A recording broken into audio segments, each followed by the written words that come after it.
I watched 1.5 hours of Girls Planet 999, so you don't have to. Episode 4. And as each episode progresses, it seems that the times get shorter and shorter, and we'll talk more about that later. The episode begins with the Fiesta teams getting ready to perform, and the first team to perform is Team 2. We get this whole segment about one of the team members, Miyu, who is having a really hard time with hitting the high notes, mainly because she practiced so much it kind of damaged her voice when it came time for the actual performance, and as a result of that there was a lot of tension and a lot of worries from the mentors. Team 2 performed, and it was actually quite a decent performance in my opinion. I felt like it kind of started out weak, but then as it progressed it got better, and yes, in certain areas the singing was not the best, mainly because some of these girls are just not as confident in singing as, let's say, Team 1, but I felt like they did do a really good job, and I feel like Miyu also did a good job. Granted, she did have problems with her vocals. I will say that during the performance, Sa Jimin, like, oh my god, she was so freaking captivating. Like, she just really captured my attention. Yubin also another standout in this performance, and Bahiyyih is also in this team, and I felt like she has improved a lot since the last time. Like, it's not easy doing Eunbi's parts, so I felt like she did a good job.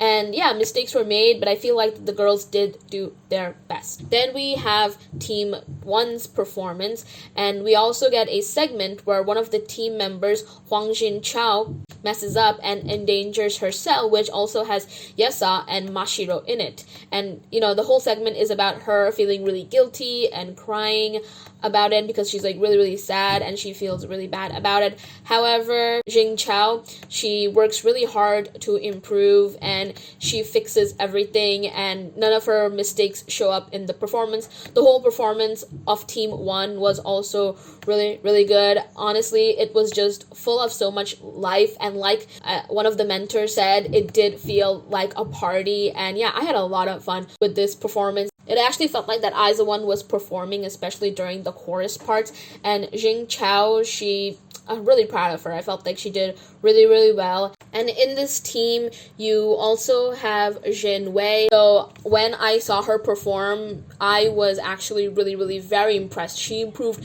so much, and I'm just really proud of her. I'm like really happy that, you know, she did so well in this performance. And Mashiro too, like, she's already incredible, but her expressions in this performance was just really amazing, and I thought she did really well. Yesa was absolutely incredible. That is nothing new. Sanu, who I did not know before of, she sang so comfortably and she did a really good job. And Reina was just fantastic as expected. Yeah, it was a really great performance, and I felt like Team 1 was definitely better than Team 2, and yeah, I felt like Team 1's victory was very well deserved. Then we have the 5th season performances. One thing that's interesting about the 5th season performance is that both the twins are in the 5th season performances, but they're like in different teams, and honestly, I miss the twins. And then you have the flashbacks where Team 1 does really well, however, Team 2 doesn't, and Rayeon in particular struggles a lot as of it. However, the opposite happens during the rehearsals, where Team 2 did really well, but Team 1 didn't, and the way I saw this happening from a mile away, because mnet is so predictable with the storylines they craft, and so Team 2 performed first. And yes, mistakes were made in this performance as well, and Rayeon also struggled a bit with the singing. However, one of the big high notes that she does hit during the performance was really great, and I thought it was really good. The overall performance was decent. Then Team 1 performs, and Team 1 also makes mistakes, but overall I did really like Team 1's performance. And then we got this segment where Bora is just super friendly and adorable with the rest of her teammates, and honestly, I just love Bora so much. Like, Girls Planet really made me a huge Bora stan. Like, 2018, my favorite trainee in Produce 48 was Haeyoon, and now in 2021, my favorite trainee is Bora. I think that is really great. I really did like Team 2's performance. And honestly, when Bora and Rayeon were crying and comforting each other, please, like, not even the ending of Scarlet Heart made me this sad, let's be real. And of course, the winner was Team 1, which I thought was really well deserved. And then, of course, you have the EBS performances, which means that 3 teams will perform songs by 3 of the biggest boy groups right now, which are EXO, BTS, and 17. So the first team to perform was the Mic Drop team, and then we saw in the flashbacks that Mic Drop team's practice was really, really bad, and it was quite the disaster. Like, it was just really hard to watch. However, during the actual performance, they surprisingly did really, really well. Like the mentor said, that they had more worries than expectations. I felt like that was the case for even me and everybody else watching, because we were so worried that the girls were going to mess up. So it was really a great surprise that the girls actually did do a really good job. And yeah, the performance was really good, and I did really enjoy it. Then you had the Pretty You team, and I felt like this is one team whose performance I was really, really anticipating. And honestly, Pretty You team is basically... Aww. And then during the flashbacks, Sunmi suggests that Maya should do the killing part instead of the team's leader, and the team leader just gives up her part to Maya for the betterment of the team. So I thought that was really, really cool. And then the Pretty You team performed. It was just bright, colorful, and really, really fun. And one thing that I noticed, which I really liked, is that when the girls were singing, they did not change the pronouns from she to he, but kept the pronouns as she. Like, yes, I approve.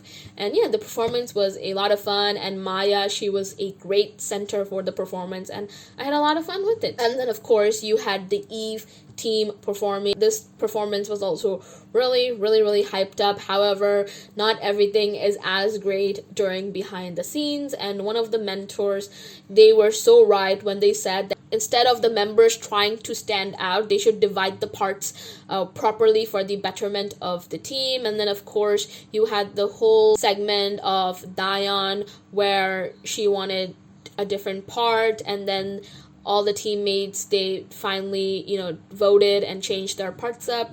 And yes, I felt like there was a lot of conflicting feelings from people watching regarding Dion and Fu Yanin. And then the last performance of the E, it finally took place.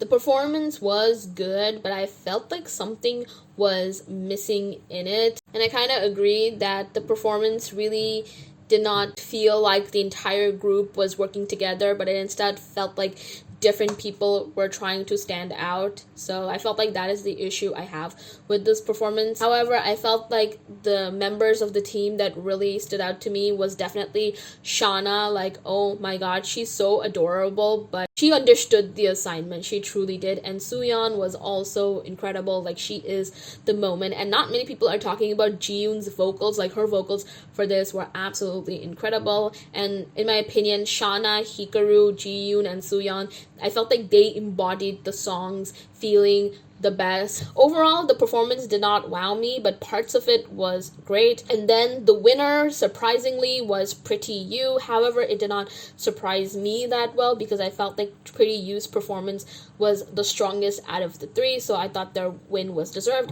And then out of all the 5 winning teams, the team that won to perform on M Countdown was Team 1 for Yes or Yes, and again, well deserved. My preference was Pretty You, but I'm also really happy for Yes or Yes. And yeah, the episode ends, and it's announced by Yo Jin-gu, the host, that eliminations are next week, which I'm not looking forward to, because eliminations are always my least favorite part of survival shows. So there is that. Also, right now, my top 9, it has changed a lot from my top 9 picks 2 episodes ago. So my current top 9 is, number 9 is Yoonjia, number 8 is Mei, number 7 is Yurina, number 6 is Chai Bing, number 5 is Izaki Hikaru, number 4 is Shen Zhaoting, number 3 is Shauna, number 2 is Yujin, and number 1 is Bora. Like, I didn't think our trainee could beat out Yujin as my number 1, but damn, Bora, I love her. I asked on my community tab to a bunch of you, what did you think about the episode, and to basically share your opinions. Surprisingly, I got like over 100 comments, which is insane, and as a result, I cannot include every single comment. I'm so sorry, but I'm gonna include the 5 or so comments that I thought were really interesting takes. Okay, so this person said that I felt that the whole episode is really rushed and underwhelming. Then underwhelming part could just be because I've watched the fan cams prior to the episode, so I kind of know what to expect. Although the fan cams weren't accurate in showing how the performance was really like. Example, the energy of my drop team was different. I don't think Fiesta Team 2 did as bad as the fan cam portrayed it to be. And I honestly agree with this take so freaking much. Yes, this episode was underwhelming. It was really, really rushed. I felt like they were trying to end it as quickly as possible. And I felt like releasing the fan cams earlier was just not a good decision because the hype for the performances is just, it kind of died down. So I really agree with this take. They said that sad that one of the judges criticized Kim Bora so much. I was sitting there and be like, what the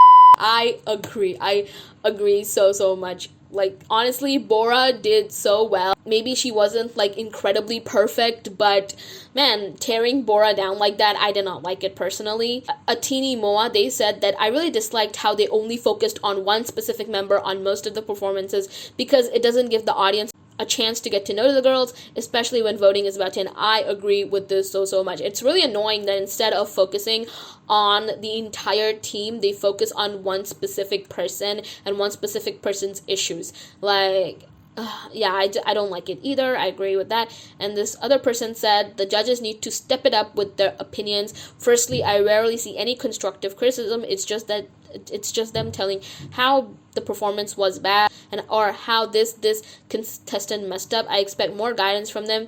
These are trainees, and the only way they can grow and improve more and more is when judges give them proper opinions and ways to improve, or what exactly went wrong and how it can be fixed. Like the part when they told Yanin, Shurei-chi, and Dayon to tone down their expressions was good. That's the type of judgment I'm looking for. Yes, I agree with this as well. I feel like the judges and mentors do need to put more effort into giving proper feedback to the trainees. Oh, and this is like one take that I find really, really interesting, and that is every team that won was in team 1, and they had, in my opinion, always the better outfits who matched the song's energy more. Besides that, everything felt too rushed in this episode. I agree as well, Yasti. I felt like the team 1 groups had the better outfits. Reason why they stand out more, and their performances feel a bit more memorable. So I really, really agree, because I remember how you like that team 1's outfits, but I don't remember team 2's outfits. I loved Yes or Yes team 1's outfits, but team 2's just did not fit the theme with their green outfits. So yeah, I really, really agree.